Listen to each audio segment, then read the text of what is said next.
Yan mga kalamons, mukhaon mo po ani. Nawa. Yan, kalabasa, talbos, dried squid, at malunggay. So, yun lang po mga kalamons sa yan. At ano pala, may gata. Lalagyan ko ng gata. Ayan gata. Sakan. So, yun ang lulutuin ko ngayon mga kalamons. So, yun ang kakainin ko.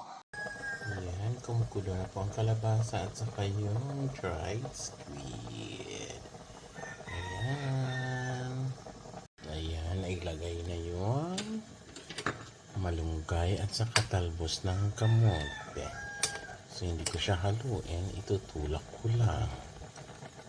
Hanggang maluto yung kasi konti lang yung nilagay kong sabaw. Ayun. Hindi po. Ayan, konti na lang. Luto na po ang kalabasang ginataang kalabasa. Ayan, sabi nila bawal daw yun. Ayan. So, nalagyan ko na siya ng salt at saka pepper. Tama na yung lasa. Ayan, malapit na po siya guys. Ayan mga kalamons, ito na yung finished products. Ngayon, ano pang gagawin yan? Di kakainin. Oo, ginataang kalabasa na ngayon. Kain ako, pero no rice. Kasi, yan, ito yung lunch ko. Kasi kanina nandun ako sa kapitbahay. Ang almusal ko naman is chicken feet adobo.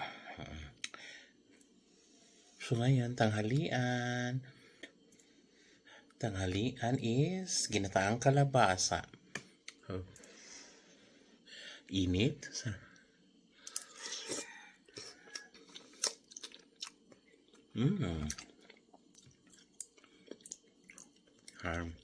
No rice muna.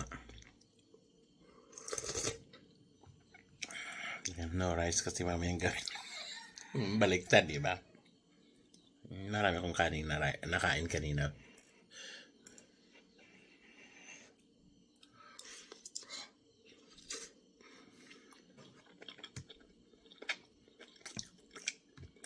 Diba?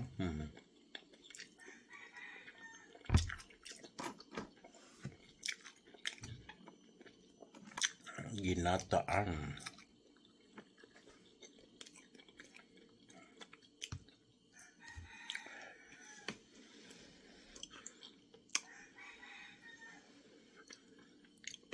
Kahit mainit, kakain talaga, no?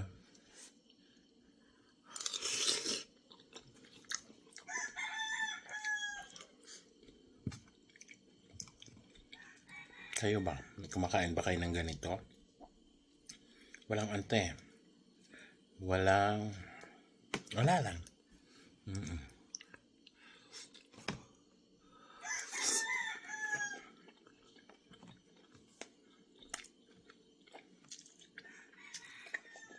Ang importante may nakain.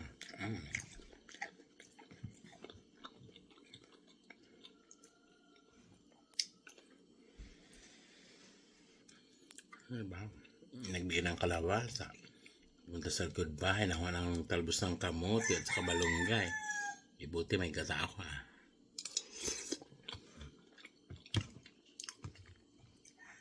sarap.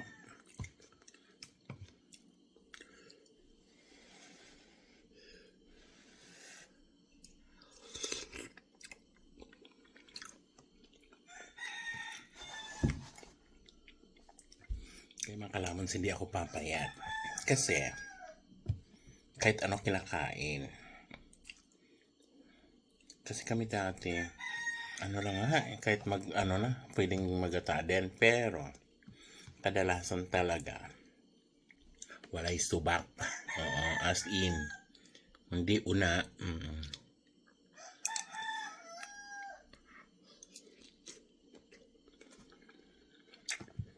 Social pa nga niya, ha? Kasi may dried squid.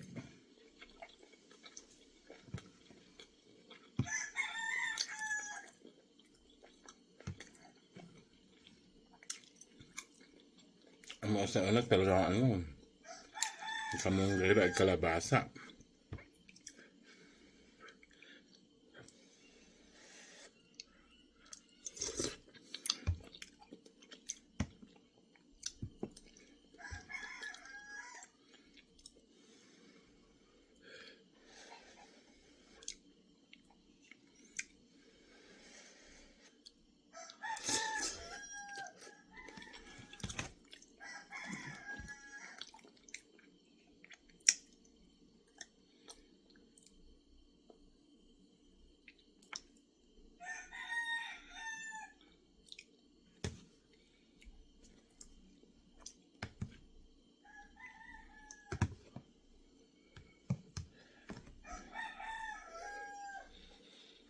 Ang sarap po.